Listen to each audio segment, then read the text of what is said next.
Part 3లో వివరాలు మాత్రమే మాకు తెలుసు, వాటిని మాత్రమే నింపించామనే వాళ్ళు మీకు నోటీస్ సర్వ్ అయిన తర్వాత ఇక్కడ మెన్షన్ చేసినటువంటి 12 డాక్యుమెంట్స్లలో పైన 1 నుంచి 11 వరకు ఆధార్ అనేది ఎలక్షన్ కమిషను కంపల్సరీ చేయాలి, అంటే ఐచ్ఛికం చేసింది కాబట్టి ఆధార్ కాకుండా పైన ఉన్నటువంటి 11 డాక్యుమెంట్లలో ఏదైనా ఒక డాక్యుమెంటు మీ పేరు మీద లేదా ఎవరెవరికి మీరు మాత్రమే ఇస్తే సరిపోతుంది. ఎవరు మీతో పాటు మీ అమ్మది కానీ మీ నాన్నది కానీ ఇవ్వాలి. ఇంకా ఎప్పుడు పుట్టిన వాళ్ళు మీతో పాటు మీ అమ్మది మరియు మీ నాన్నది ఖచ్చితంగా ఇవ్వాలి అనే విషయాలు తెలుసుకునే ముందర ఫస్ట్ ఈ డాక్యుమెంట్స్ ఏంటియో మనం తెలుసుకుందాం. చూడండి ఒకసారి. Any identity card, pension payment order issued to regular employee or pensioner of any central government or state government or public sector unit. ఏదైతే ఈ ఆర్డర్ కాపీ ఉంటుందో ఆ ఆర్డర్ కాపీ ఇస్తే వాళ్ళకి ఎనఫ్ అవుతుంది. తర్వాత చూడండి second one, any identity card or certificate or document issued in India by government are local authorities, banks, post offices, LIC, PSUs prior to 1787. ఇది ఒక్కసారి గుర్తుపెట్టుకోండి. 1/7/1987 కంటే ముందు ఇష్యూ చేసినటువంటి ఐడెంటిటీ కార్డ్ అయి ఉండాలి. వీళ్ళు ఇష్యూ చేసింది ఎప్పుడు అయి ఉండాలి? అది 87 జూలై 1 కంటే ముందు ఇష్యూ చేసినటువంటి డాక్యుమెంట్ సమర్పిస్తే సరిపోతుంది. Third one, birth certificate issued by the competent authority. Birth certificate ఉంటే బర్త్ సర్టిఫికేట్ ఇచ్చినా సరిపోతుంది. ఇందులో ఏదైనా ఒకటండి, ఈ 11 వరకు నేను చెప్పబోయే వాటిల్లో ఏదైనా ఒకటి, అన్నిటికీ కాదు. So fourth one passport. Fifth one matriculation or educational certificate issued by the recognised boards or universities. So మీ 10th కానీ అంతకంటే పైన స్థాయి ఉన్నటువంటి సర్టిఫికేట్ ఏదైనా మీ దగ్గర ఉంటే అందులో ఒకటి. అదేవిధంగా permanent registered certificate issued by the competent state authority.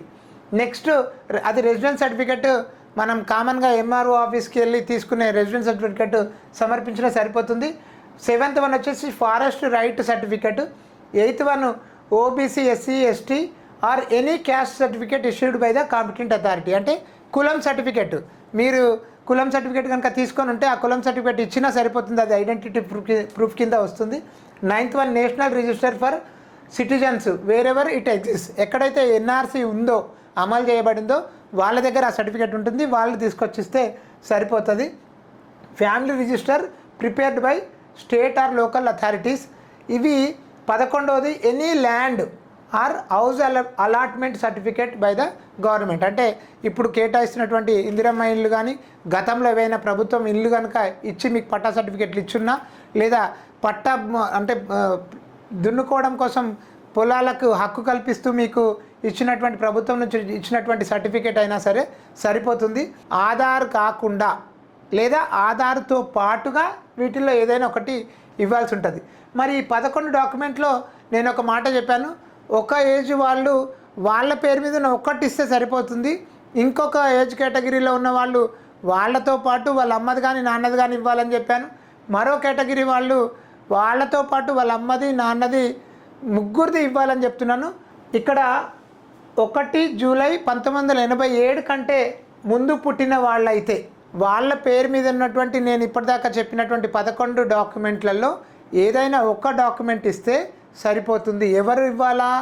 ఎవరైతే డ్రాఫ్ట్ ఓటర్ లిస్ట్లో పేరు వచ్చి ఆ వచ్చిన తర్వాత నోటీస్ అందుకుంటారో వాళ్ళు మాత్రమే, వాళ్ళు 1 జూలైకి 1987 కంటే ముందు పుట్టిన వారు అయితే వారి పేరు మీద ఉన్నటువంటి నేను ఇంతకుముందు చెప్పినటువంటి 11 డాక్యుమెంట్లలో ఏదైనా ఒక డాక్యుమెంట్ సమర్పిస్తే సరిపోతుంది. వాళ్ళది ఫైనల్ ఓటర్ లిస్ట్లో వాళ్ళ పేరు ఖచ్చితంగా ఉంటుంది.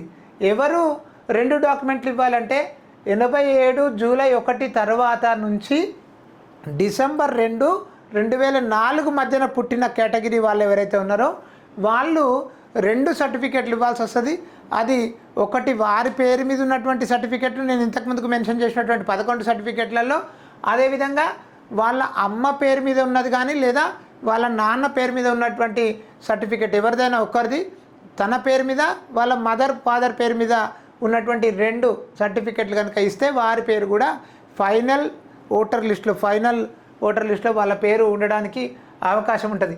ఎవరైతే 2 డిసెంబర్ 2004 తర్వాత పుట్టిన వారు ఉన్నారో వారు ఖచ్చితంగా వారి పేరు మీద ఉన్నటువంటి సర్టిఫికేట్తో పాటు వాళ్ళ అమ్మ పేరు మీద వాళ్ళ నాన్న పేరు మీద ఉన్నటువంటి 3 సర్టిఫికేట్లు సమర్పించినప్పుడు మాత్రమే వారి ఓటు ఫైనల్ ఓటర్ లిస్టులో పేరు ఉంటుంది. అయితే ఇక్కడ ఒక కన్ఫ్యూజన్ ఉంది, మేము ఇవన్నీ ఎక్కడి నుంచి తెస్తాం, మా దగ్గర ఇవన్నీ ఎక్కడ ఉంటాయి అని చెప్పేసి. అందుకనే మనము మా అమ్మ నాన్నది మాది 3 సర్టిఫికెట్లు ఇవ్వాలంటే మాకు కష్టం, అందుబాటులో లేవు, మేము ఇవ్వలేము, మా దగ్గర లేవు అనేవారు ఖచ్చితంగా గత ఎస్ఐఆర్లో మీకు సులభమైన మార్గం, ఏ నోటీసు రాదు, మీ ఓటు ఎక్కడ పోదు. సో అలా పోకుండా ఉండాలంటే అప్పుడు 2002లో అయింది, 2004 తర్వాత పుట్టారు కాబట్టి మీకు ఓటు ఉండే అవకాశం ఎట్లా లేదు. కానీ మీ అమ్మకు కానీ మీ నాన్నకు కానీ మీ నాన్నమ్మకు కానీ మీ తాతకు కానీ ఖచ్చితంగా గత ఎస్ఐఆర్లో 2002 ఓటర్ లిస్టులో వారి పేరు ఖచ్చితంగా ఉంది. దాన్ని వెతికే ప్రయత్నం చేయండి. వెతకడం కూడా చాలా సులభం, మాకు దొరకట్లేదు, మాకు వెతకడం కష్టం అనే వాళ్ళకు కూడా భారత ఎన్నికల సంఘం ఈసీఐ నెట్ అనే ఒక యాప్ని తీసుకొచ్చింది. దాంట్లో దేశం మొత్తంలో ఉన్నటువంటి అన్ని రాష్ట్రాలు కేంద్రపాలిత ప్రాంతాలకు సంబంధించి గత ఎస్ఐఆర్లో ఏవైతే ఈ రోల్స్ ఉన్నాయో, ఓటర్ జాబితాలు ఉన్నాయో వాటిని అందులో పొందుపరచడం జరిగింది. నేను ఇప్పుడు అది కూడా చూపిస్తాను ఎట్లా డౌన్లోడ్ చేయాలని చెప్పేసి.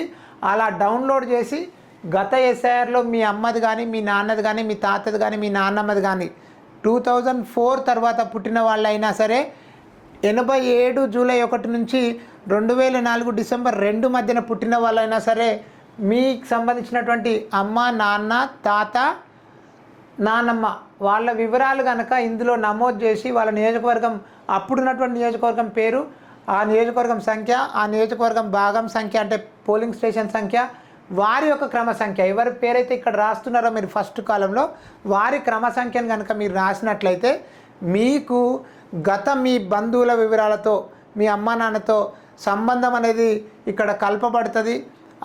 ఆ తర్వాత మీకు ఎటువంటి నోటీస్ రాదు. మీరు డ్రాఫ్ట్ నోటిఫికేషన్లో మీ పేరు ఉంటుంది, అలాగే ఫైనల్ ఓటర్ లిస్టులో కూడా మీ పేరు ఖచ్చితంగా ఉంటుంది. కాబట్టి ఈ వివరాలు వెతకమని చెప్తున్నాం. ఇంకా మాకు ఆప్షన్ లేదు, వెతకలేము, దొరకట్లేదు వెతికినా అనే వాళ్ళు మాత్రం ఇక్కడ 3rd కాలంలో ప్రస్తుత వివరాలు రాసి సంతకం చేసి మీరు ఇచ్చినట్లయితే డ్రాఫ్ట్ నోటిఫికేషన్లో మీ పేరు వస్తుంది, దాంతోపాటు నోటీస్ వస్తుంది.